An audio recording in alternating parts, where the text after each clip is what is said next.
como chegará o fim do mundo. O livro perdido de Nostradamus.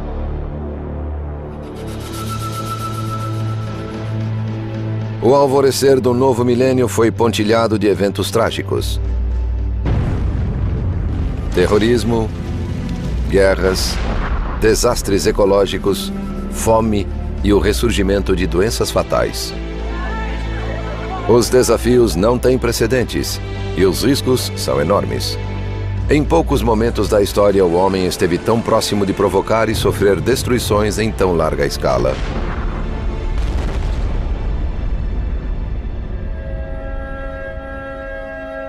Talvez Nostradamus, o maior profeta de todos os tempos, tivesse tentado nos alertar sobre o século XXI. Não creio que haja alguém comparável a Nostradamus, porque ele foi o primeiro que realmente profetizou bem. É difícil que apareça outro. Não existe ninguém equivalente a Nostradamus. Ninguém levou a profecia e a adivinhação tão longe quanto ele. Ele previu o incêndio de 1666 em Londres. Previu a vinda de Napoleão III e de Hitler. Previu a Segunda Grande Guerra e os eventos que estamos atravessando neste momento. Houve outros profetas, mas nenhum foi tão preciso quanto Nostradamus.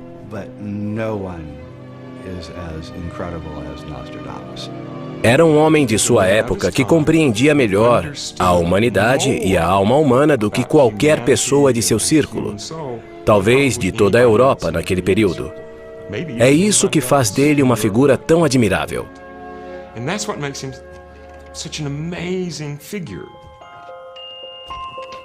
Nostradamus viu aquilo que Jung chamou de inconsciente coletivo. Em metafísica, também é chamado de sala de registros, grade ou matriz, ou seja, informações que sempre existiram. Eu não tenho dúvida nenhuma de que Nostradamus era um profeta genuíno. Desde o século XVI, suas previsões vêm se realizando regularmente. Recebi um chamado avisando que talvez tenham achado um livro perdido de Nostradamus na Biblioteca Pública de Roma. Fiquei empolgado com a possibilidade de ser verdade. A jornalista Enza Massa descobriu um volume de imagens em aquarela em uma feira de livros raros patrocinada pela Biblioteca de Roma. Se o manuscrito for mesmo uma obra de Nostradamus, as implicações serão muitas. Não só seu valor seria imenso, mas o conteúdo também. As profecias são diretas e assustadoras, tal como as que ele escrevia. Entre as imagens do livro, uma em especial revive certa lembrança gravada em nossa mente. Uma torre em chamas. Fiquei impressionado, realmente, pela ligação definitiva entre uma gravura em aquarela e o evento de 11 de setembro. Pensem no pilar em chamas. Quando vi pela primeira vez as terríveis imagens das Torres Gêmeas incendiadas em 2001, fiz imediatamente a conexão entre elas e a ilustração. Na aquarela, as chamas partem da torre em todas as direções. Em um incêndio normal, elas subiriam direto. Isso lembra mais uma explosão, não um incêndio. Antes do evento de 11 de setembro, o pesquisador Ottavio Ramotti, já falecido, escreveu um livro, um código sobre as imagens de Nostradamus. Ele relacionou a ilustração da torre incendiada com a quadra 46 de Nostradamus antes do ataque. Uma correlação no mínimo curiosa. Sob o falso manto da fé das cabeças raspadas, serão semeados muitos sabotadores. Poços e fontes de veneno borrifados, devoradores humanos da força do Ocidente. A frase "sob o falso manto da fé serão semeados muitos sabotadores" descreve os terroristas extremistas do Islã que se fizeram passar por passageiros comuns a fim de levar a cabo sua triste missão. Vale notar que Ramotti relaciona a imagem com Saddam Hussein e a guerra no Oriente Médio, embora estivesse se referindo à Guerra do Golfo e aos poços de petróleo que Saddam mandou incendiar no Kuwait. Era a intenção de Saddam, disse Hamotti, prejudicar o Ocidente pela Guerra do Islã, numa batalha violenta de ideologias que continua até hoje. Quando vi aquelas aquarelas com a torre de um castelo em chamas, imediatamente pensei no 11 de setembro, na terrível destruição. O interessante é que Nostradamus tem várias profecias que se encaixam nesse dia. Numa delas, ele menciona a grande bola de fogo do céu. Vejo essa bola de fogo quando olho as fotos das torres.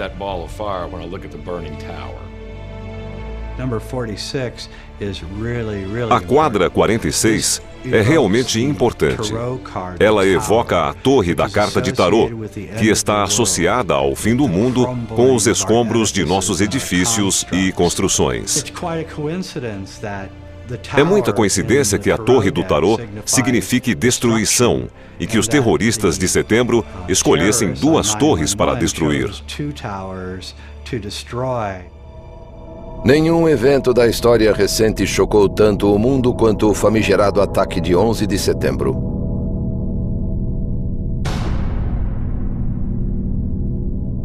Para quem não acredita que Nostradamus é o profeta preferido do mundo, a reação pública aos eventos daquele dia é pungente testemunho.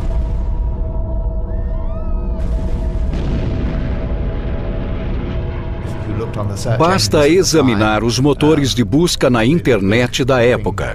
As pessoas procuravam Nostradamus. Isso ele não previu.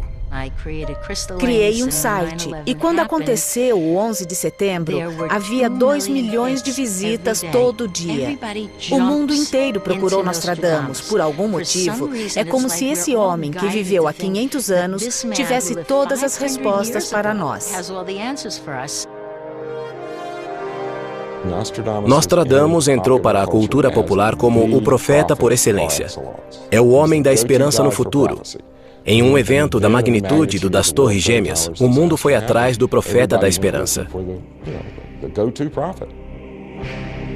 Uma profecia de Nostradamus foi logo ligada ao desastre e correu o mundo pela internet.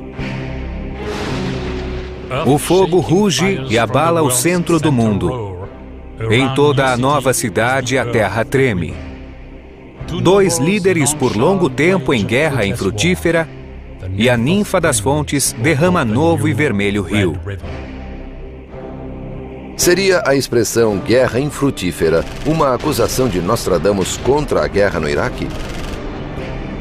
Seria o Vermelho Rio uma referência à mais sanguinária e persistente guerra do novo século? Um tema muito repetido em Nostradamus é a iminente invasão árabe ou muçulmana do Oriente Médio. E o curioso é que uma invasão muçulmana está acontecendo agora. Embora esteja ocorrendo, não é uma invasão militar, como ele previu, mas vale estudar o tema. Nostradamus passou grande parte das profecias falando de invasões islâmicas no sul da França e de outras incursões islâmicas. Há uns 10, 15 anos, isso seria difícil de aceitar. Diríamos, bom, não entendo por que ele insiste, é algo que nunca acontecerá. Mas desde 2001, desde 11 de setembro, ficou patente que isso era parte do futuro. Nunca vi um trabalho que ligasse símbolos do Oriente Médio com símbolos do mundo cristão. As imagens são então únicas sob esse aspecto.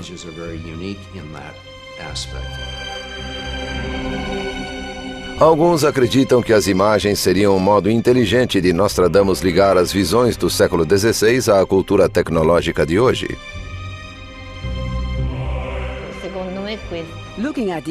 Olhando para esse manuscrito, parece que foi destinado a ser descoberto em nosso tempo, porque as pessoas se interessam mais por imagens que por palavras.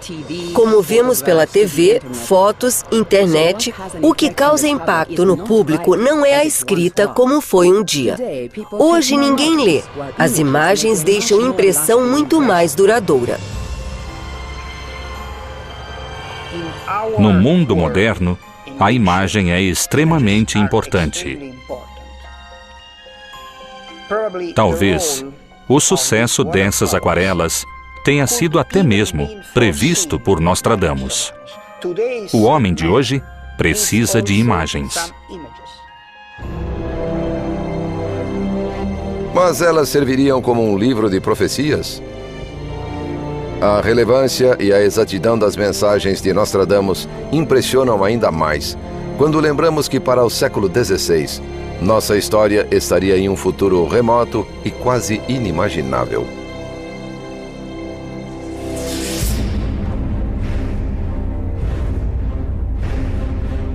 As origens de Nostradamus são humildes e por isso mesmo notáveis. Ele cresceu em Saint-Rémy, na Provença, fez o curso de medicina e casou-se. A primeira mulher e os filhos morreram tragicamente na peste, e ele saiu de viagem praticando medicina em uma batalha incansável contra a epidemia. Acabou se casando de novo e instalou-se nesta casa, na vila de Salon. Embora fosse entusiasta da astrologia, suas posses eram modestas. E ele só começou a registrar as visões aos 45 anos, quando editou um almanaque para o ano de 1550. Eram, vamos dizer, os primeiros passos do que hoje conhecemos como horóscopo, aquele mesmo dos jornais. As pessoas passaram a gostar de ler o horóscopo que Nostradamus escrevia para cada dia. Assim, ele gozou de muita fama a partir de então. Os almanaques corriam o mundo e eram traduzidos em muitas línguas, no mesmo ano em que eram publicados. Reis e rainhas liam o horóscopo, dando-lhe muita importância.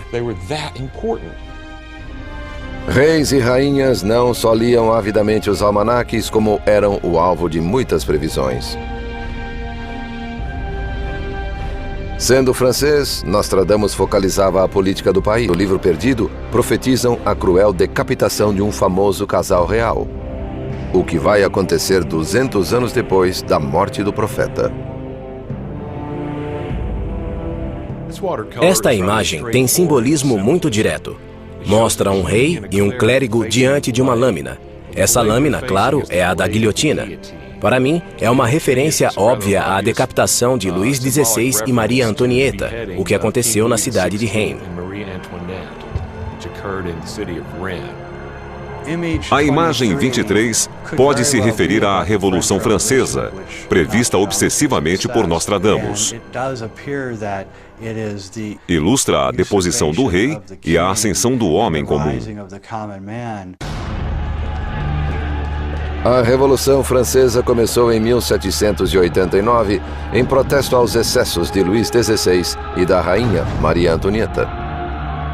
O real casal foi aprisionado com o filho pequeno, o Delfim, e 2 anos depois foi acusado de traição.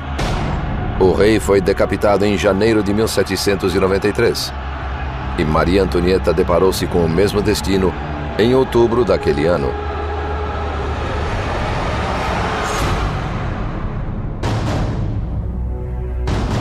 O manuscrito do livro perdido seria a última mensagem para a humanidade, em especial para a Era Moderna.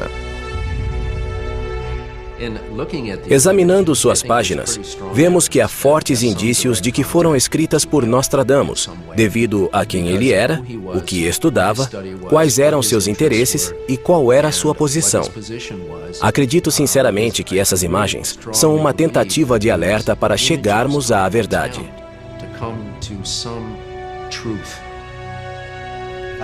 A descoberta desse livro, a estas alturas, certamente não foi por acaso.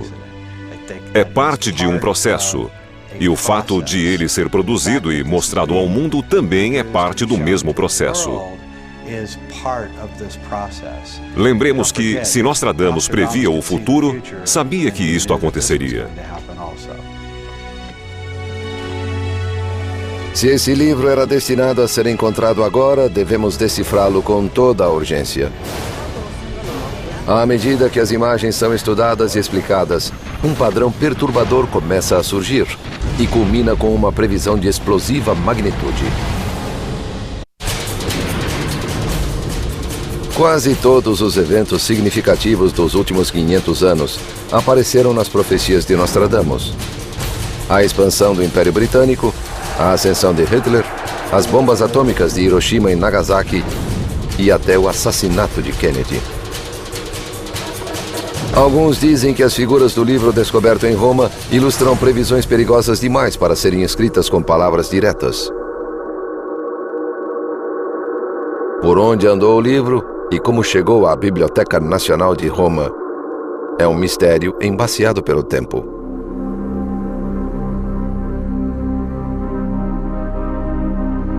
O manuscrito foi comprado em 1888 pela Biblioteca Nacional de Roma e chegou aqui através de um certo Pívoli.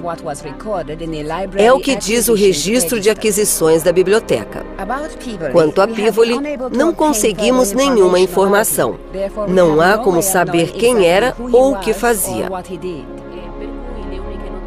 A única informação que temos sobre o livro é a que consta no registro. O manuscrito foi arquivado originalmente como Profecias de Gioacchino da Fiore, mas no catálogo consta que são de Nostradamus. A biblioteca não sabe explicar a discrepância entre as duas entradas, mas uma página do livro diz claramente que o trabalho não é de Gioacchino. Outra inscrição no manuscrito diz que ele ficou guardado na Biblioteca do Vaticano, o que confere grande importância ao livro. Talvez o Vaticano quisesse ocultar palavras altamente depreciativas sobre a Igreja.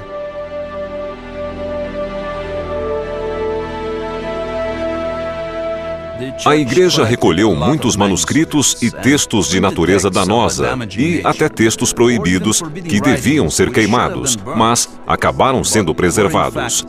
Nós resgatamos vários textos, sem dúvida, bastante embaraçosos para a Igreja. Alguns desenhos são claros, outros ficaram camuflados, tal como as profecias de Nostradamus. E muitos preveem grandes problemas para o Vaticano e os papas. As 80 imagens do livro perdido mostram vários papas atacados e perseguidos, e todos são retratados de modo muito pouco lisonjeiro. Tais previsões, se fossem descritas abertamente, deixariam Nostradamus em perigo. A Igreja da época era todo-poderosa, nada inclinada a dividir esse poder com profetas que talvez dominassem o campo divino melhor que seus sacerdotes. Os papas eram muito rigorosos nesse ponto. Não queriam saber de profecias. Um profeta tinha de pensar cuidadosamente no que diria, como diria e quando diria.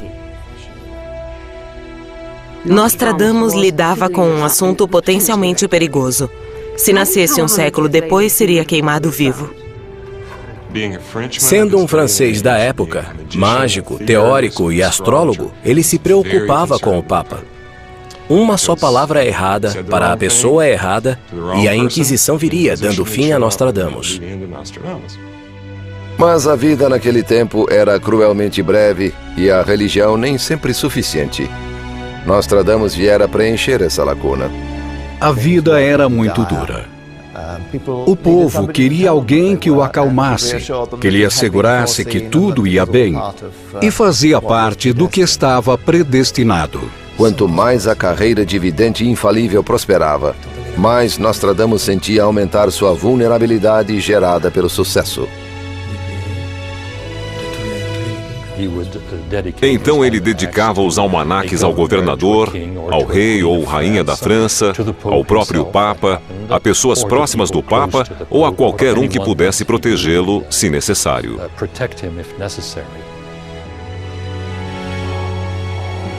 A rainha da França, Catarina de Médici, apontada como eminente protetora de Nostradamus, leu no almanaque anual que certos fatos, tristes demais para serem narrados, se abateriam sobre seu marido, Henrique II. O rei deve tomar extremo cuidado, pois um ou mais indivíduos o perseguem. E mais detalhes não ouso escrever. É assunto que mostram as estrelas, segundo esquiva e oculta filosofia. Quando a rainha leu esse alerta, rapidamente chamou Nostradamus a Paris. Nostradamus, na verdade, foi quase forçado a viajar cerca de 800 quilômetros até Paris. tinha 52 anos na época. O cavalo era o único meio de transporte para tal distância. No século XVI, uma das maiores causas de acidente fatal era a queda do cavalo. Eram 24 quilômetros por dia. A viagem foi penosa, sem estradas, só lama. Choveu metade do tempo. Foi difícil para ele. Um incidente curioso aconteceu durante essa viagem, indicativo de que ele temia pela vida. Possivelmente, ele se sentiu seguido ou vigiado pela igreja ou pela guarda real. Muita gente invejava os favores que a rainha lhe dispensava. Numa parada em Lyon, encontrou-se com um homem que anotou a conversa em um diário. Um homem muito versado em quiromancia, matemática e astrologia falou de coisas que aconteceram no passado e que ainda vão acontecer. Ele temia que algum mal lhe sobreviesse. Disse mesmo que corria o perigo de ter a cabeça cortada antes do próximo 25 de agosto. Nostradamus havia feito o horóscopo da viagem e descobrira que os augúrios não eram bons. Assim, foi com relutância que ele se dirigiu a Paris, aflito e temendo pela vida. Talvez o medo de Nostradamus nessa viagem a Paris estivesse ligado à natureza de suas previsões. Ele dissera que a igreja perderia a autoridade política e moral nos séculos seguintes. Os desenhos do livro talvez fossem uma prudente tentativa de disfarçar essas perturbadoras previsões. São relacionadas com o Papa, com a queda do papado, com outros governos, outros exércitos e com o próprio Anticristo. Nostradamus previu muitos atentados aos papas. 2 desenhos do livro foram ligados a papas recentes, João Paulo I e João Paulo II. A imagem mostra um papa frágil e humilde sendo coroado, enquanto uma multidão ri e caçoa dele. O anjo pode simbolizar tanto a morte quanto o céu, e esse papa talvez seja João Paulo I, que serviu a Deus por apenas 30 dias. O Papa eleito ouvirá mofas e chacotas. Logo ansiosos, atacados pelo medo, eles o matarão por ser bondoso e conduzirão sua morte ao cair da noite. Os intérpretes de Nostradamus relacionaram essa quadra com João Paulo I. Seu papado foi curto, muitos riam dele e foi envenenado, morrendo à noite. Esta imagem é explícita de alerta ao perigo. Esta é a ilustração relacionada com o Papa João Paulo II, o grande Papa João Paulo II, retratado em toda a grandiosidade e esplendor. Veja o sol que brilha sobre ele. Veja o brasão com a Virgem Maria. E, de fato, sabemos que no brasão de João Paulo II figurava a Virgem. Uma aquarela é interessante. Vemos um guerreiro turco pequenino enfrentando alguém com o dobro de seu tamanho. Simboliza aquele turco maluco que tentou assassinar o Papa.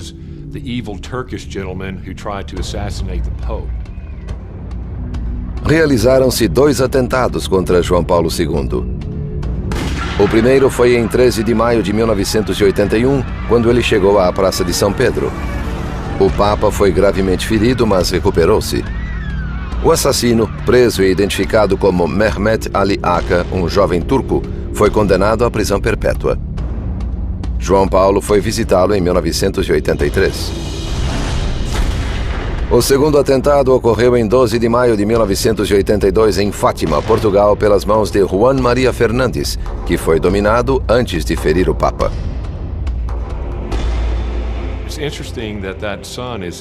É interessante que o Sol esteja na gravura, porque São Malaquias da Irlanda, que também fez previsões no século XI sobre o futuro dos papas, escolheu o apelido de Trabalhador do Sol para representar o Papa João Paulo II. Assim, temos simbolismos significativos nessa aquarela, todos relevantes para a nossa época. Nostradamus era um homem muito adiante de seu tempo.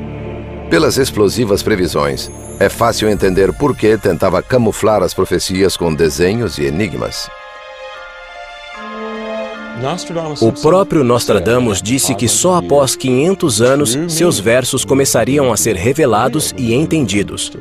A quantidade de pesquisas sobre Nostradamus feitas nos últimos 10 anos, o conhecimento que adquirimos nesse tempo sobre como ele escrevia, mais a novidade do livro perdido, tudo isso parece ir na mesma direção e certamente tem o mesmo fim.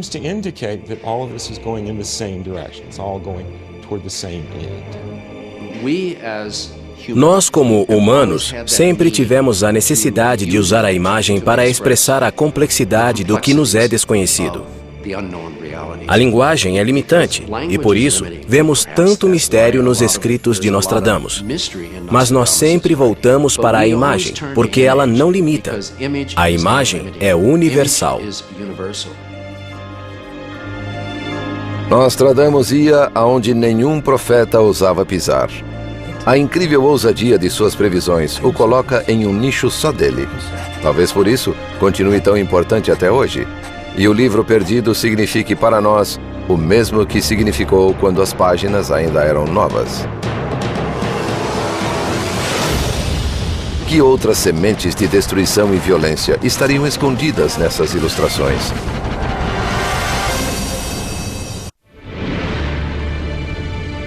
Um manuscrito recentemente descoberto em Roma com o nome de Nostradamus contém imagens cujo significado nos faz viajar pela história até um futuro incerto e sombrio. Com suas visões, Nostradamus entra não só no domínio religioso, mas também no metafísico e no político. O livro perdido aborda tais temas em toda a amplitude. Isso é o mais importante que ele enviou para o mundo moderno. Ele não menciona pura e simplesmente eventos do futuro, mas mostra com habilidade que temos muita coisa além do que pensamos ou acreditamos ter. Essa é a mágica. Esse é o poder de Nostradamus. Ele viu e explorou arquétipos universais. Quando era mais específico, com nomes como Hitler, por exemplo, tocava a superfície da consciência procurando e achando canais para a sala de registros. Os estudiosos de Nostradamus sempre acreditaram que ele percebia a iminência das grandes mudanças do mundo. Se for assim, a ordem dos desenhos no livro perdido pode conter uma mensagem, mostrando a progressão do pensamento de 1500 até nossa era.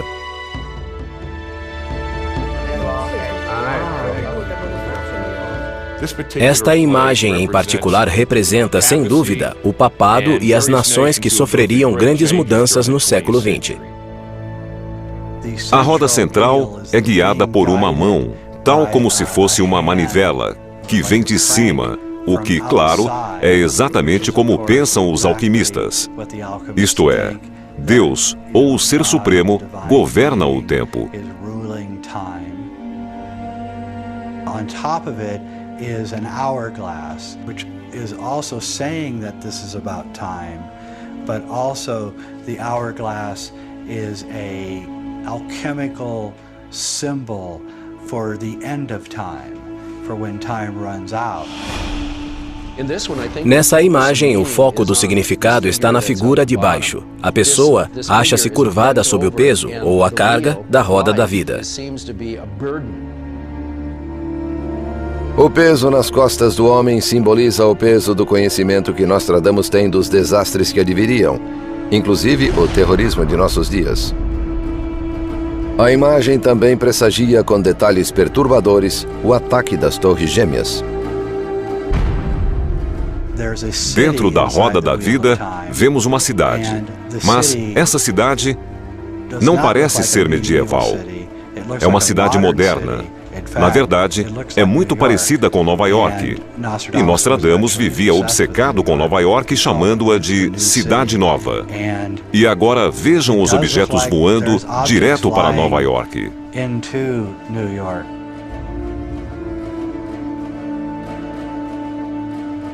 A águia aqui pode representar os Estados Unidos, já que é seu emblema nacional. 11 de setembro foi uma virada em nossa realidade consciente. Quase vemos 2 aviões no ar. E, na verdade, ele escreveu sobre objetos chegando e destruindo as torres. Seria mesmo uma evocação dos eventos de 11 de setembro? É bem possível que seja, porque esse dia é um dos mais importantes da história do mundo. Isso seria evidente com o passar do tempo. A roda do tempo representa o rodamuinho de eventos históricos que modelaram nosso mundo moderno. Os estudiosos acreditam que Nostradamus previu 2 grandes fatos políticos do século XX. Outra imagem do livro perdido está ligada ao comunismo e ao tenso período de conflitos conhecido como Guerra Fria. Nesta prancha, temos um Papa montado em um dragão. Ele segura uma espada apontada para o pescoço de um urso. Para mim, o Papa está lutando pela sobrevivência física e espiritual. O urso representa o comunismo, contra o qual todos os papas lutaram desde 1917 até 1991, quando a Rússia soviética se desintegrou no reinado de João Paulo II. Na imagem 38, de novo vemos a igreja, cujo representante é obviamente masculino, movendo-se em ataque para algo mais feroz, um arquétipo animal, seja qual for. Para mim, o urso significa a Rússia, porque é assim no nosso imaginário. O urso é o símbolo da Rússia e da União Soviética, estabelecida após a Revolução de 1917, quando o Tsar Nicolau II foi deposto e executado com a mulher e 5 filhos. Os comunistas assumiram e, após a Segunda Grande Guerra, estenderam seu controle pela Europa Oriental e Central, formando o Bloco Soviético. Aqui, a espada é um símbolo masculino e a figura toda representa a defesa da fé contra invasores estrangeiros. Na cabeça, novamente o homem usa o trirregno, símbolo de sua autoridade. Os ferimentos mútuos podem significar as lutas que ainda vemos hoje entre governos seculares e instituições religiosas. As aquarelas certamente pressagiam muitos eventos que já aconteceram e fazem paralelo com muitas profecias que Nostradamus escreveu. Não é de surpreender que as profecias de Nostradamus incluam a ascensão e queda de potências mundiais. Ele tinha instinto aguçado tanto político quanto pessoal e sabia usá-lo com astúcia para proveito próprio. Enquanto avançava rumo a Paris em 1555 a chamado de Catarina de Médici, persistiu o temor de ser decapitado antes do dia 25 de agosto. Ele resolveu o problema a seu modo. Ele ficou hospedado no Palácio de Sens, que era do Cardeal de Sens. E lá teve um inesperado e conveniente ataque de gota, que durou 10 dias. O suficiente para passar o fatídico 25 de agosto. Para manter-se longe do perigo pressentido, ele ficou confinado no quarto, em segurança, até que o dia previsto pelo horóscopo passasse. A intuição psíquica do perigo em Nostradamus revelou-se muito aguçada. Não ficou registrado nenhum detalhe dessa visita a Paris, mas temos provas de que ele fugiu às pressas da cidade depois de receber um visitante misterioso. O profeta deixou uma carta com pistas sobre as horas finais em Paris. Nessa mesma noite, recebi a visita de uma nobre senhora. Não sei quem era, mas sua visita me foi extremamente valiosa. Na manhã seguinte, ela veio me ver de novo. Alertou-me que oficiais da justiça parisiense planejavam levar-me para interrogatórios sobre meus estudos e sobre meu método de fazer previsões. Pela minha intuição, essa dama era a amante do rei Henrique II, Diana de Poitiers.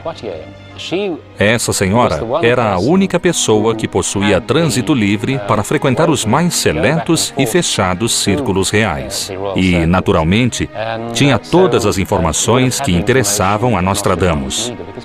Claro que havia pessoas prontas a apoiá-lo, que o respeitavam verdadeiramente como vidente.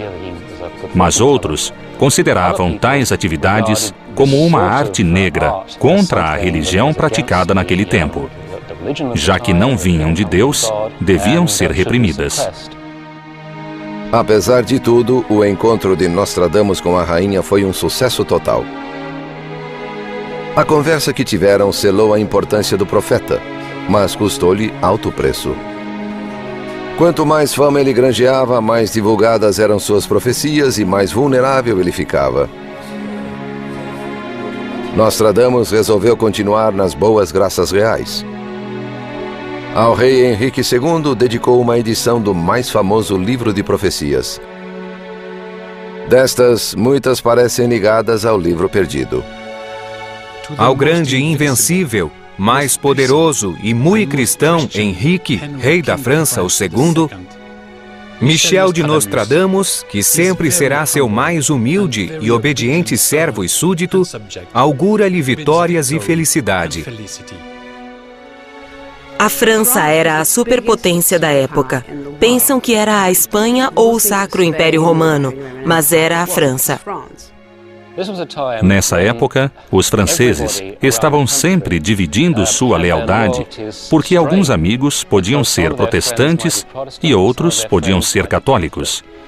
Na verdade, Nostradamus tentou ser amigo dos dois lados.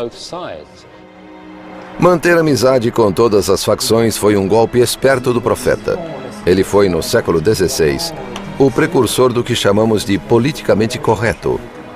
Disfarçando as previsões mais sombrias com desenhos, Nostradamus soube, na verdade, obter grande popularidade, bem como a proteção dos poderosos.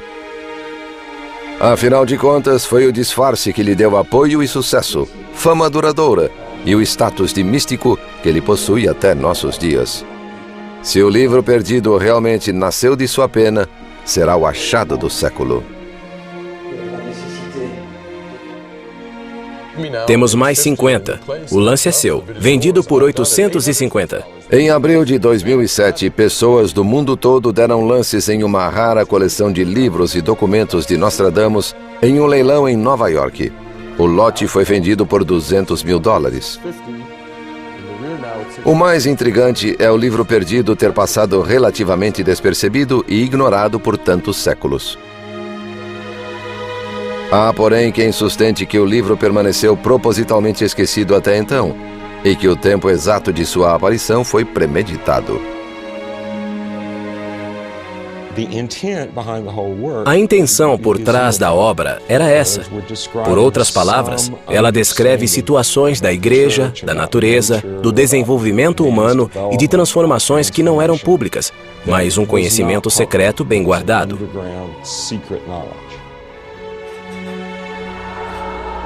Na maioria, as imagens do livro podem conter pistas sobre esse conhecimento secreto. Alguns acreditam que Nostradamus teve a visão do homem mais envelhecido da história humana.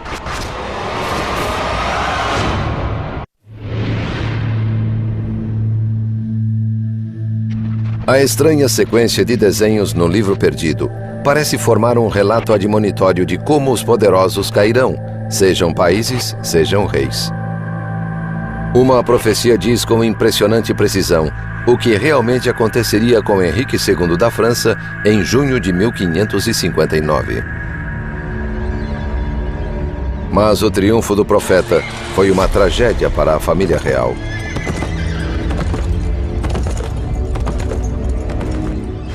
No ano em que um só olho reinar na França, a corte entrará em ruim perturbação. O grande Blois matará o amigo do peito e o reino mergulhará em dúvida e dupla aflição. Agora Catarina tinha um aviso que o marido, o rei Henrique II, encontraria a morte aos 40 anos em algum tipo de combate. O rei Henrique sempre gostou de justas, E essa seria apenas mais uma entre muitas. Fazia parte da comemoração de 2 eventos importantes: o Tratado de Paz de Cateau-Cambrésis e o casamento da princesa. Mas o que tinha começado com risos terminaria em tristes lágrimas. Henrique lutava em justa amistosa com um cavaleiro da corte quando a lança do adversário atingiu o elmo através da viseira. O rei caiu do cavalo, enquanto uma lasca da lança perfurou-lhe o olho. Foi um acidente fatal e inesperado. A lasca entrou pela estreita viseira, perfurou um olho do rei e chegou ao cérebro. De fato, a expressão "um só olho" indica exatamente o acidente fatal com a lasca da lança. O rei agonizou dias, enquanto os médicos lutavam freneticamente para salvá-lo. É fácil entender que uma lasca de madeira, penetrando o cérebro adentro, causaria muito sofrimento. Mingau de cevada e chá de ruibarbo nada puderam contra a septicemia, e Henrique morreu entre dores atrozes. A morte do rei atirou o país no caos. A França se viu bastante enfraquecida com essa morte, pois os poucos sucessores de Henrique, além de muito jovens, eram fracos e enfermiços. Naquele tempo, o país precisava de uma mão forte no leme devido à terrível tensão entre católicos e protestantes. O resultado foi a insegurança geral, e um vidente como Nostradamus claramente podia se beneficiar com as numerosas consultas e encomendas que receberia. A insegurança da rainha viúva e do país significava que Nostradamus seria consultado mais do que nunca. Nós também o consultamos em tempos conturbados. A descoberta do livro perdido, que provavelmente contém novas profecias, deverá causar comoção entre as legiões de adeptos. A celeuma sobre a autoria do manuscrito apenas comprova o imenso poder que ele ainda tem. E tudo indica que o autor é ele mesmo. Posso dizer que Nostradamus, no que me toca, é sem dúvida forte candidato a autor desses desenhos, ou pelo menos foi ele o mentor, porque ele era astrólogo e todo o simbolismo que há nessa obra, a meu ver, trata exatamente de astrologia. Acredito firmemente que as imagens vieram do século XVI, porque foi nessa época que os símbolos das cartas do tarô mais exerceram influência em toda a Europa.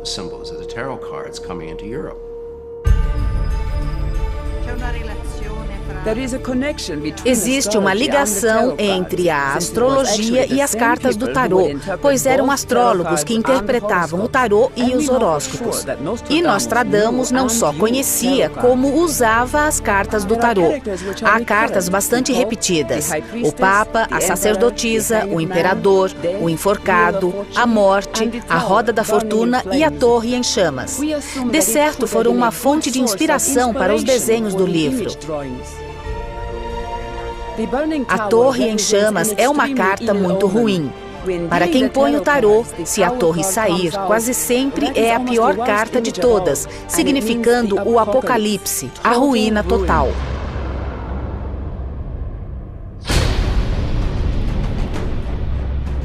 Nostradamus insistiu nesse período em que irrompeu a Grande Cruzada Islâmica com catástrofes ecológicas, desastres biológicos, guerras, e tudo isso se entrelaça. O tema é a Cruzada Islâmica, ou o último conflito entre a cristandade e o Islã. Este é o momento decisivo da história humana. Estamos no fim de uma era e no início de um período completamente novo que está emergindo neste exato momento. Assim como Nostradamus previu a morte de muitas figuras políticas da época, acredita-se que ele também previu períodos de tumulto e guerra no futuro. Em um livro muito discutido, o autor Ottavio Ramotti ligou essa imagem à Primeira Grande Guerra. Segundo ele, este é o Papa Bento XV entregando a mitra ao Kaiser Guilherme II, retratado como um animal lupino coroado.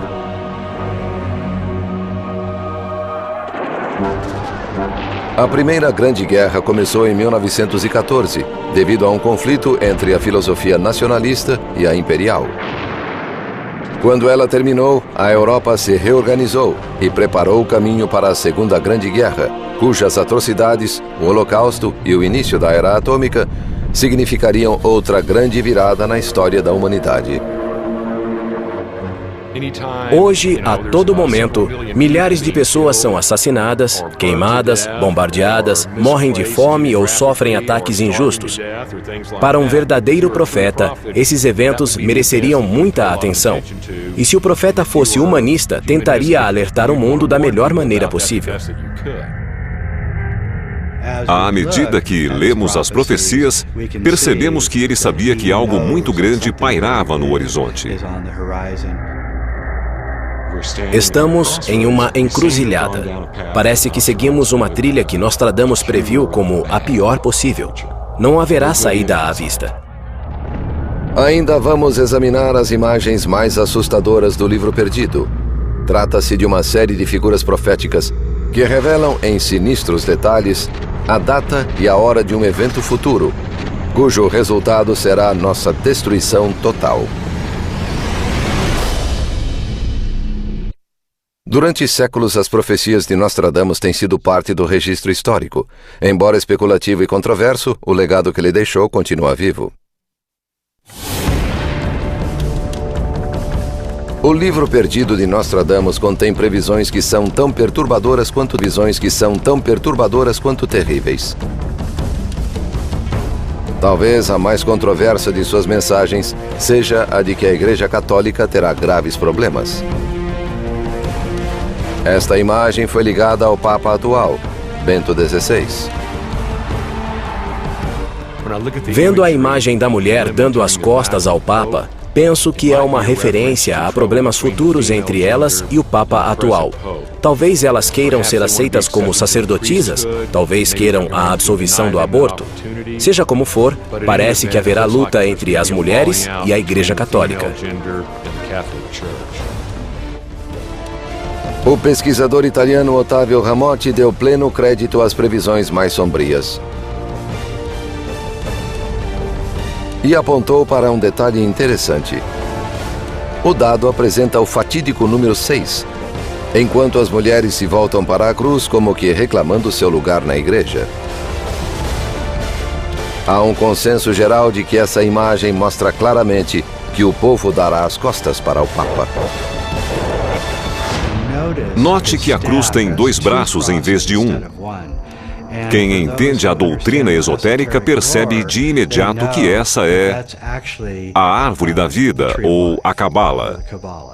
E sob a árvore da vida, acha-se a terra em que vivemos em chamas. Então dá para deduzir que o planeta em que vivemos perecerá pela ação do fogo. Um pouco mais acima, vemos que alguns se afastam.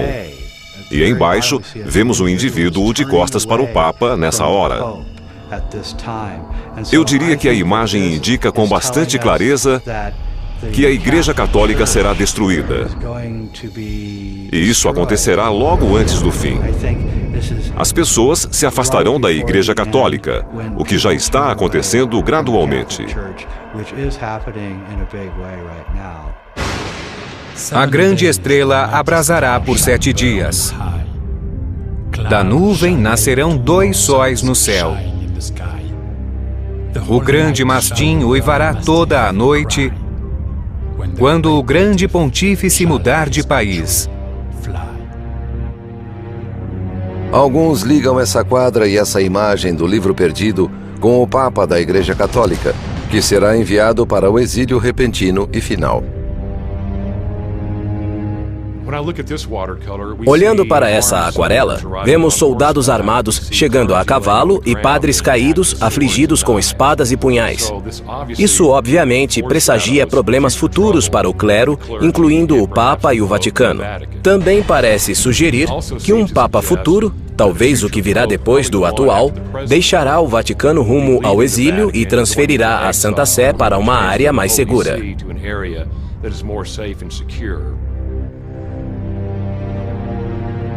Os estudiosos ligaram as previsões do Livro Perdido aos recentes e embaraçosos escândalos da Igreja. Em 2006, Bento XVI foi criticado pelos muçulmanos por ter feito uma menção desonrosa ao profeta Maomé. A Igreja está sob fogo cerrado porque se opõe ao aborto e ao casamento gay. Em julho de 2007, a Arquidiocese de Los Angeles, Califórnia, pagou $660 milhões a vítimas comprovadas de abuso sexual perpetrado por padres. Outros estudiosos acham que perigos muito maiores aguardam no futuro.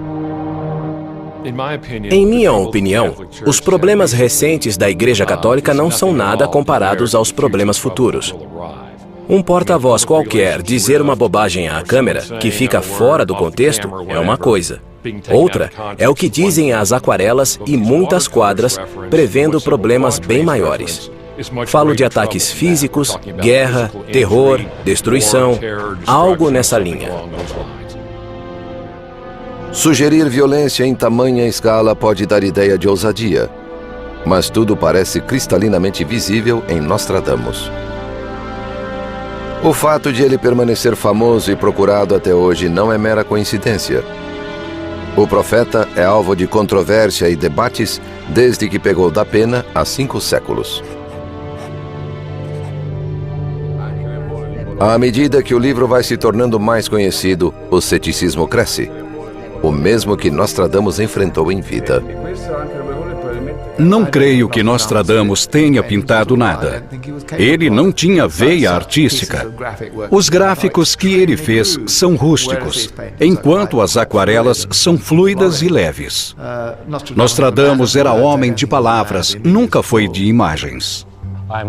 Tenho certeza de que ele não tinha o menor dom para qualquer tipo de arte. Esses desenhos foram feitos por alguém muito bem treinado em desenho profissional.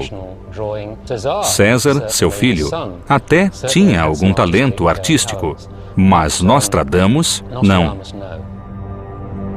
Apesar das críticas que o livro suscitou, a reputação de Nostradamus é poderosa demais para que qualquer previsão sua seja descartada. Nostradamus merece sua reputação. Se ele realmente via o futuro, ou se tinha um modo mecânico de escolher certos eventos corriqueiros comuns de acontecer, não temos como saber. Mas ele tem sido mais preciso que os demais profetas. Ele soube pensar certos períodos na história, declarando que eram o fim de uma era e o começo de outra. De acordo com ele, estes tempos turbulentos que estamos vivendo são uma delas. Estamos fechando uma era para entrar em outra. A desordem inquieta da era moderna agravou o problema de determinar a autoria do Livro Perdido e decifrar sua mensagem. O que mais falta no debate é a análise científica. Mas talvez tenha chegado a hora da justa avaliação. Podemos sentir uma urgência crescente no ar. Um dos maiores paradoxos da humanidade é que os conflitos mais violentos sempre nasceram da fé em deuses diferentes. O ressurgimento recente do fundamentalismo provocou atos cruéis de terrorismo, que parecem crescer em frequência e ferocidade. Há desenhos no Livro Perdido que indicam batalhas no epicentro dessa região de ódios e assassinatos.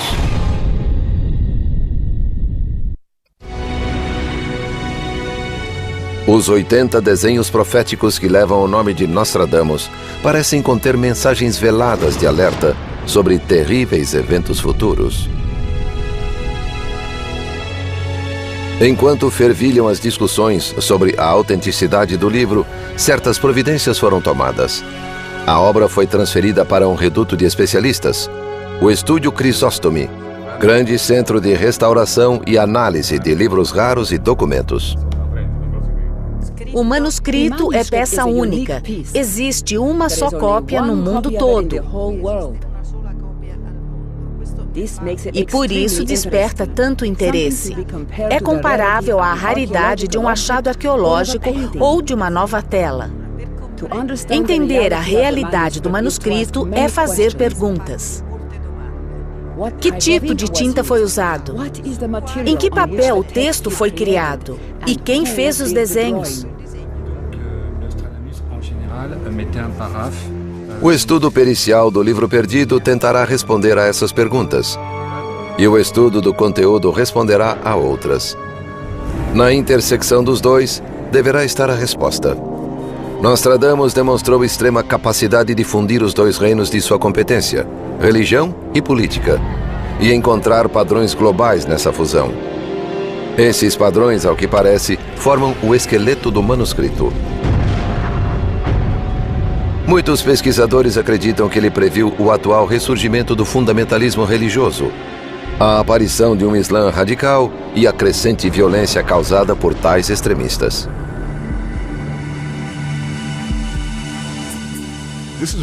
Esta é uma aquarela interessante porque tem símbolos significativos. Primeiro, veja a serpente. Para mim, ela representa o mal. A espada que ela leva na cabeça tem o formato de uma cruz. Isso parece indicar a morte do cristianismo por parte de um monstro opressor.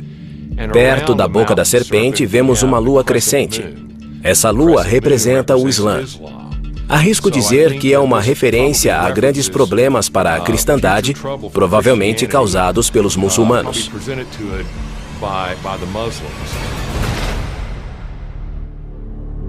Não está claro que isso signifique uma previsão de Nostradamus de futuras guerras religiosas. Todavia, esta quadra foi relacionada ao desenho 12 do manuscrito, que também aponta para um conflito iminente. De fé, o reino chegará àqueles da Europa, queimando suas cidades, cortando com a espada. Por terra e mar, da Ásia virá o líder e sua horda, e os azuis perseguirão os cristãos até vê-los cair mortos.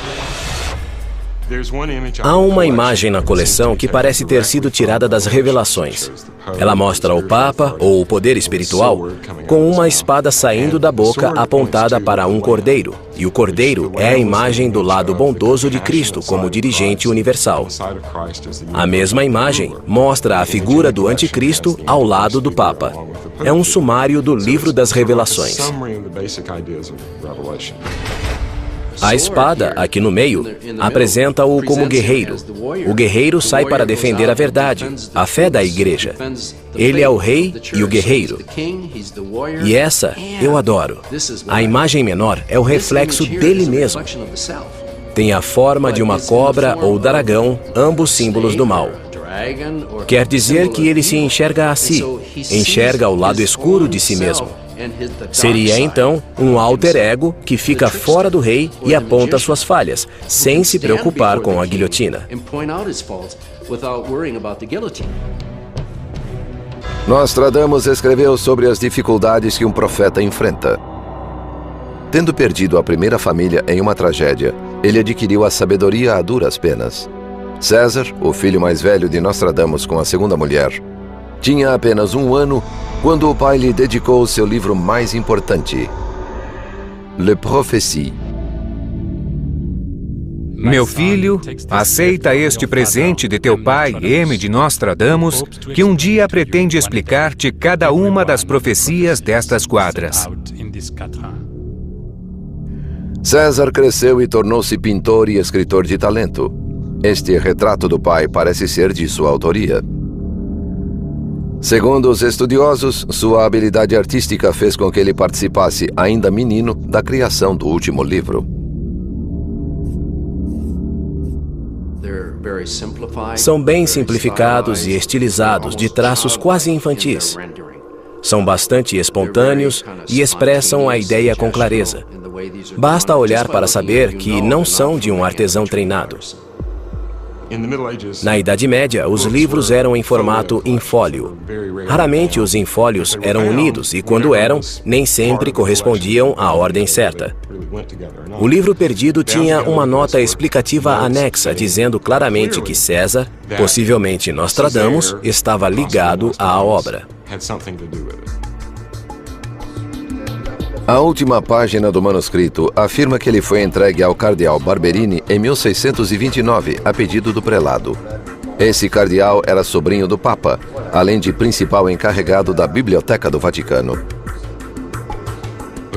Por ser uma obra importante e talvez inoportuna, o livro foi imediatamente tomado pela Igreja. Ou seja, o cardeal Barberini reconheceu sua importância e quis mantê-lo guardado, ou melhor, oculto. O laboratório de Roma vai examinar a fundo a origem do livro e verificar sua autenticidade. Mas quanto ao propósito, alguns enxergam uma intenção sombria. Acreditam que o livro profetiza a vinda do grande e supremo inimigo. Se o livro perdido for um instrumento de tristezas e atribulações, descrevendo martírios, terrorismo e guerras religiosas apocalípticas, ele de certo mencionará a figura mais temida e aterradora de todos os tempos.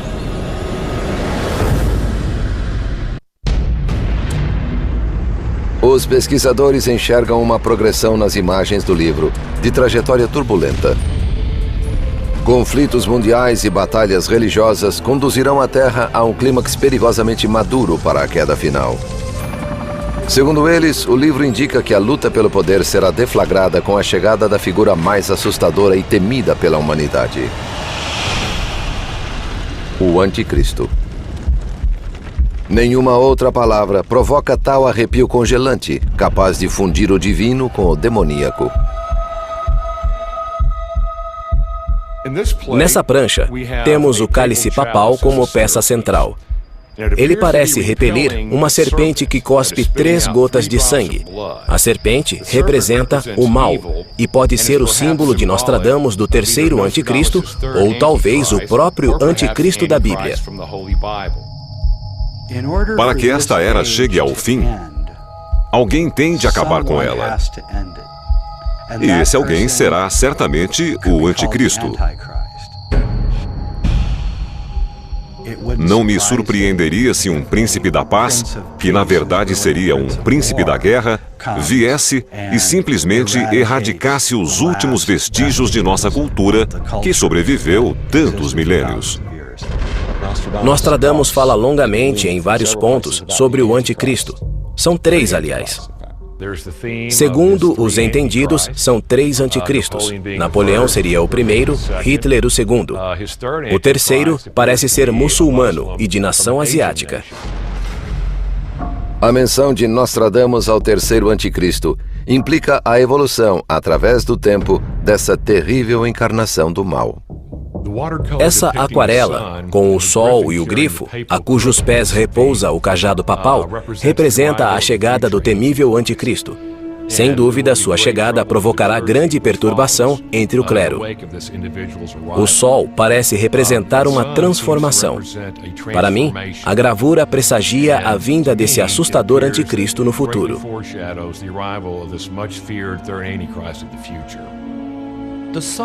O sol sempre significa sabedoria astrológica. A cabeça do dragão e a espada nas patas do animal representam o poder supremo. O dragão também significa o signo de Capricórnio, que na teologia cristã é a cabeça do mal ou do anticristo. Mas essa não é a única figura metade homem, metade besta que aparece no livro perdido. A ilustração 16 é a imagem clássica do anticristo e liga-se a essa quadra por causa do chapéu frígio, o toucado do anticristo, que é a ligação com a Hungria, onde Átila reinou uma vez. O sangrento cabo de guerra disputado entre as alas radicais das grandes religiões confere verossimilhança à visão apocalíptica de Nostradamus. Talvez o profeta esteja enfatizando a inescapável natureza humana, projetando imagens do anticristo em várias ilustrações do livro perdido. Temos a lua crescente, que é o símbolo do Islã. Sob o dragão, ou melhor dizendo, sob a galáxia, vemos o fogo. Obviamente, o maior significado dessa imagem é que nós, quando atingirmos o grande alinhamento do centro da galáxia com o núcleo do Sol, veremos a Terra tomada pelo fogo. E virá a Terceira Grande Guerra.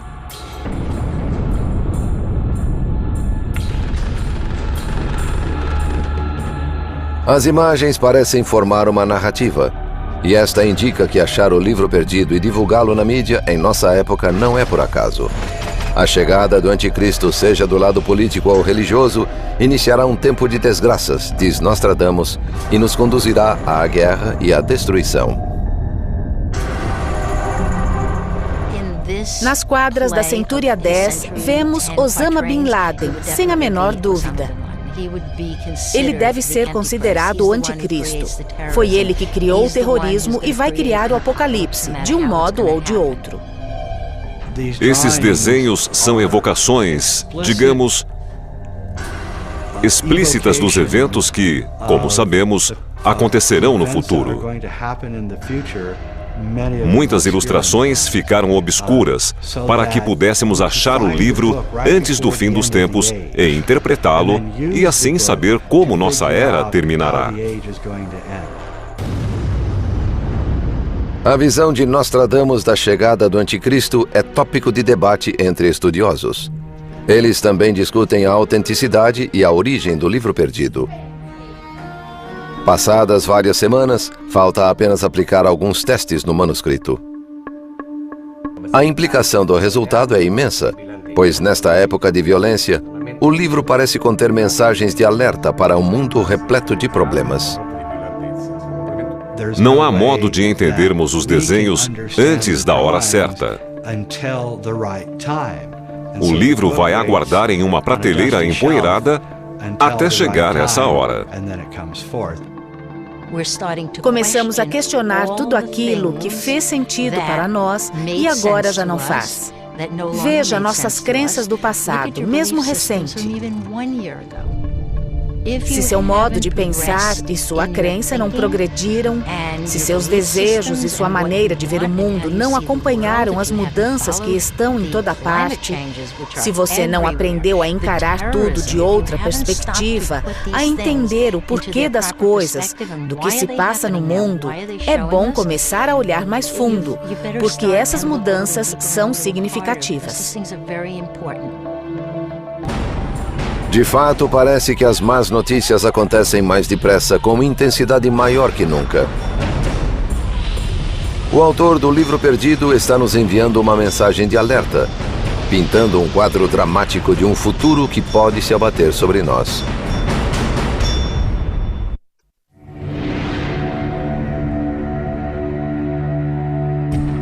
Depois de ficar esquecido durante séculos, o mistério que cerca o livro perdido parece próximo de ser desvendado. Os peritos do Estúdio Crisóstomo já começaram a tirar algumas conclusões.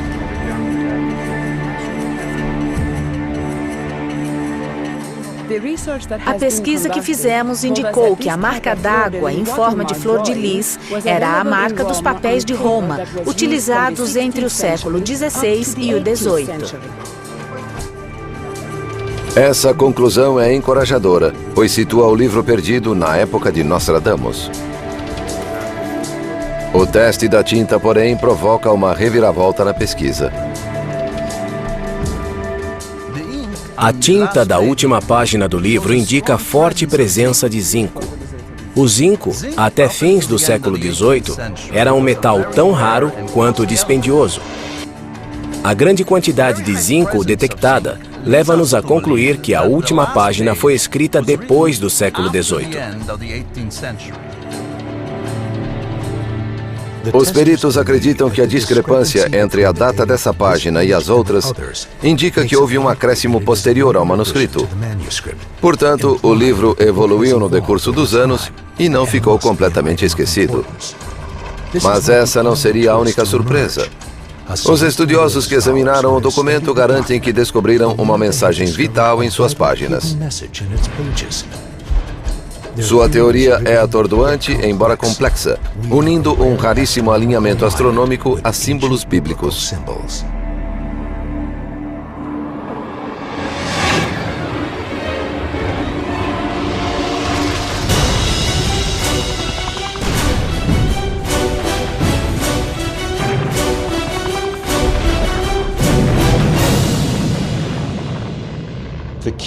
O elemento-chave desse livro, que torna a coleção de imagens tão única e importante, é uma sequência de 7 desenhos nas últimas páginas, que contam a história de como aprazar o fim do mundo, quando acontecerá o Apocalipse e como será ele. O Apocalipse, a cortina final. Em um momento atemorizante, o véu de Deus se erguerá e o mundo que conhecemos será outro. A chocante história começa já nos últimos limites da imaginação humana, pois desafia toda e qualquer lógica, literalmente dissolvendo a realidade diante de nossos olhos. Nostradamus, obviamente, teve algumas visões da era que vivemos agora e escolheu essa era para prever a grande catástrofe, o tempo em que virá o fim do mundo. Examinadas uma a uma, as 7 imagens revelam que, escondida no mundo das estrelas, existe uma história de grande dimensão. O planeta mudou dramaticamente através dos séculos, mas o céu permaneceu uma ponte no tempo e Nostradamus foi seu intérprete. Como ele chegou a essa informação parece estar no frontão da igreja que ficava atrás de sua casa.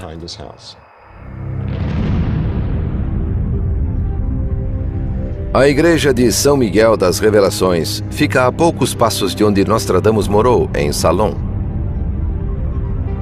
Também conhecida como São Miguel do Apocalipse, ela foi construída no século XII pelos Templários, uma ordem cristã militar criada na Idade Média para dar proteção aos cristãos. Mais tarde, os Templários seriam acusados de heresia e brutalmente erradicados. Desde então, lendas de misticismo e ocultismo cercam os Templários. Muita gente acredita que Nostradamus era secretamente associado a eles e à igreja que ainda ostenta seus símbolos. Ao lado dos habituais ornamentos, como flores, vinhas e, naturalmente, a onipresente flor de lis, encontramos a imagem do Cordeiro, tal como nos desenhos da coleção.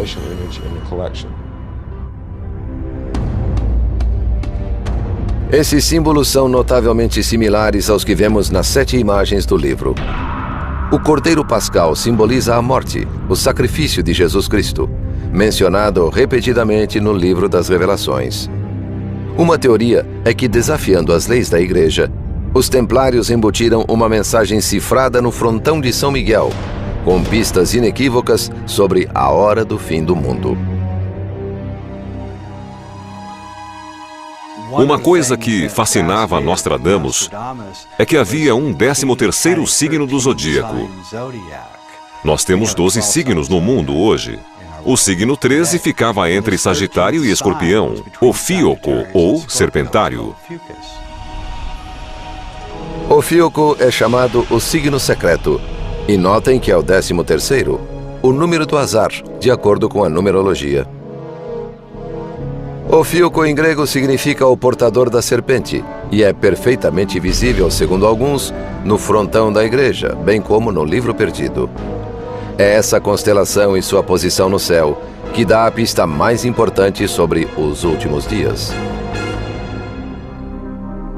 Ofiuco atravessa o equador celeste e atravessa onde o centro da galáxia encontra o equador celeste. Bom, na época de Nostradamus, ninguém tinha ideia do que seria uma galáxia, e muito menos que havia o centro da galáxia. E todas as profecias sobre o fim do mundo, todas as conexões com o dia do juízo final e do Apocalipse, tudo está ligado a um alinhamento. É quando o Sol tende a penetrar em Ofiuco, na lacuna existente entre Escorpião e Sagitário. Pois é nessa lacuna, na área entre Escorpião e Sagitário, conhecida como Fenda Escura, que se localiza o centro da Via Láctea. O grande alinhamento se dará quando o Sol nascer perfeitamente alinhado com o centro da galáxia. Experimente ler Nostradamus. Ele sabia que o símbolo oculto, ou seja, o signo secreto, era o centro da galáxia onde vivemos. Nostradamus usava esse símbolo como seu marcador. É igual às horas em um relógio. Elas informam o passar do tempo. Os estudiosos acreditam que as 7 imagens do fim do livro levam o leitor, passo a passo, a acompanhar uma aterrorizante previsão de eventos futuros, que culminarão na revelação de quando exatamente acontecerá o Apocalipse. Sabemos que Sagitário aponta a flecha diretamente para o centro da galáxia, onde está Ofiuco, certamente representada pelo pergaminho ao lado do livro. Isso significa uma só coisa. No momento do alinhamento, nesse momento grandioso e assustador, o conhecimento da árvore do Jardim do Éden será revelado. Quase invisível nesta imagem de número 67, está uma das mais importantes e mistificadoras pistas de toda a obra. Examinando atentamente o que está escrito nessa página do livro perdido, você verá claramente, em inglês inequívoco, estas 2 palavras: um homem.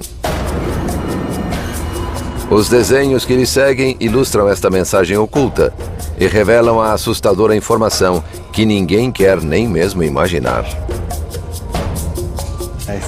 As pessoas, na maioria, não compreendem a rapidez com que tudo está mudando. Mas está, e essa velocidade será atordoante nos próximos anos.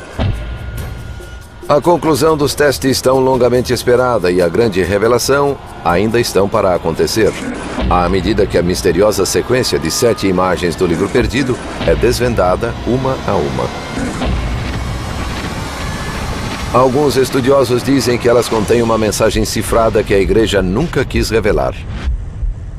A imagem seguinte é a suprema e a mais importante da sequência, porque mostra exatamente quando o Apocalipse acontecerá.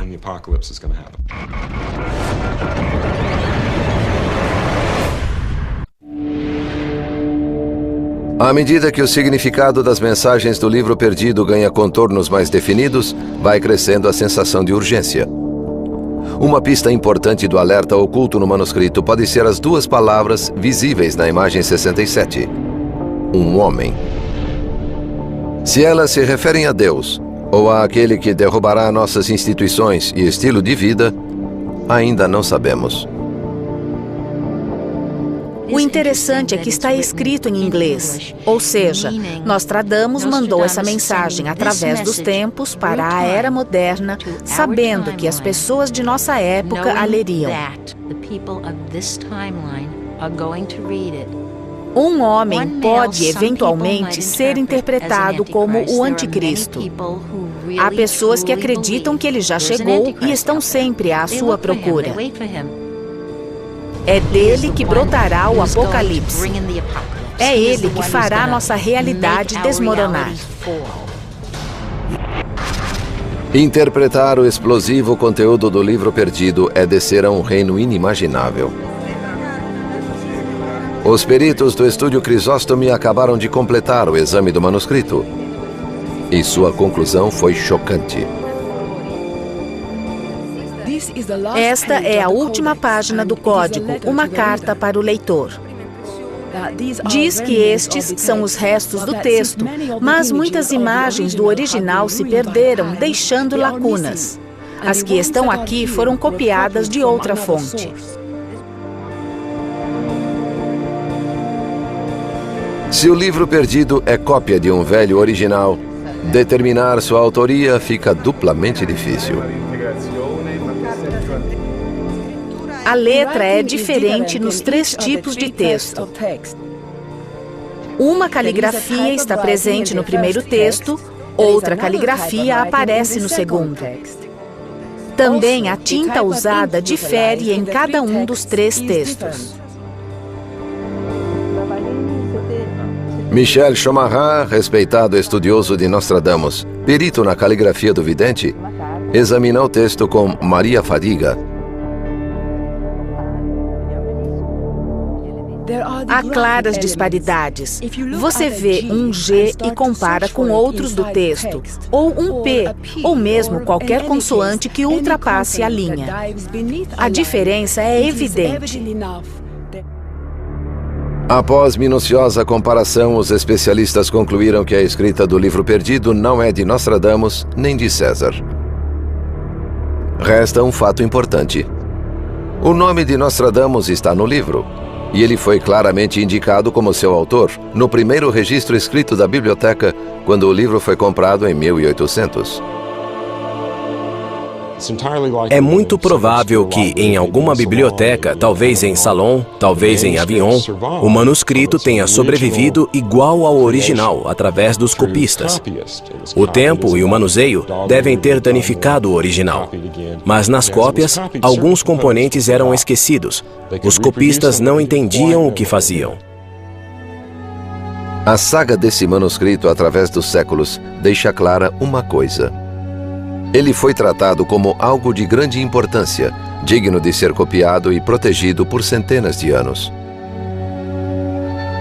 Se o tempo apagou a prova das origens do manuscrito, ainda ficaram aqueles que acreditam firmemente que Nostradamus é o escritor desse livro e que foi seu filho César quem o divulgou para a posteridade. Sabemos que, no fim da vida, por volta de 1630, César mostrou-se preocupado com as cartas que o pai lhe escrevera. Querendo preservá-las, escreveu para um amigo de nome Peiresc, pedindo-lhe que as guardasse para a posteridade. É bem possível que o manuscrito do livro perdido estivesse entre essas cartas mencionadas por César. Nostradamus disse em uma carta para o filho, César, que havia queimado sua biblioteca. Sem dúvida, isso significa que ele não queria que outras pessoas conhecessem os títulos que o influenciaram. Certamente ele possuía volumes que eram proibidos pela religião, pelo governo ou pelos políticos da época. A inscrição na última página do livro comprova sua condição de proibido. Declara que a obra foi entregue ao cardeal Barberini, o encarregado da Biblioteca do Vaticano. Nenhum homem da igreja permitiria que alguém de fora visse o livro. O cardeal Barberini entregou-o a pessoas em quem confiava para interpretá-lo. Ao que parece, apenas as 7 imagens já seriam uma boa razão para esconder o livro, já que elas prolongam o misterioso texto de um homem e informam com alarmante precisão quando e como o pior pesadelo da humanidade pode se tornar realidade. Os pesquisadores apontam para a imagem 66, a primeira da sequência. O Sol enfatiza sua importância na data da grande mudança de nosso planeta. A 67 indica que a constelação de Ofiuco também terá seu papel. A imagem seguinte leva-nos adiante no tempo. Mostra a estrela de 8 pontas, ou a roda de 8 raios no alto. Também mostra a árvore da vida sendo invadida por um monstro. No céu, traçando uma linha do ferrão do Escorpião até a ponta da flecha do Sagitário, ela passa direto pelo centro da galáxia. O espaço entre Escorpião e Sagitário passa a ser muito importante. Essa imagem, acrescida do Cordeiro Pascal, do Cordeiro da Revelação, passa a noção de que ela representa o fim dos tempos. Nessa imagem, vemos novamente a roda de 8 raios no alto. Talvez seja melhor eu explicar a importância da roda de 8 raios. No céu, existe uma grande cruz. Ela não se move e se forma do centro da galáxia para a ponta dessa galáxia e do ponto central do equador celeste até o extremo sul do mesmo equador. Essa é a cruz divina. Aqui embaixo temos a cruz mundana, formada pelos ângulos entre o equinócio e o solstício. Assim, a cruz de 8 braços, estrela de 8 pontas ou braços, a roda de 8 raios, enfim. Ela representa o alinhamento no espaço e no tempo entre a cruz divina lá em cima e a cruz mundana de baixo. A grande curiosidade é que esse alinhamento acontece apenas uma vez a cada 13.000 anos. Essas cruzes não se alinham desde o ano 11.000 a.C., há cerca de 13.000 anos, portanto. Agora, todavia, o fenômeno está posicionado para nova ocorrência. A imagem seguinte da série é o ponto central de toda a sequência. Ela mostra o tempo exato em que o Apocalipse acontecerá. No alto, vemos o alinhamento da cruz divina com a cruz mundana. Abaixo, vemos 3 eclipses ligados a um grande eclipse da Lua.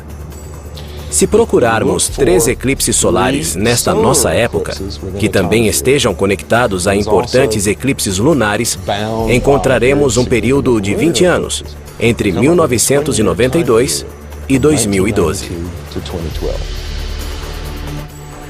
Tanto as culturas antigas quanto as modernas já indicaram o ano de 2012, que está em nossa porta, como um ano de grande significado.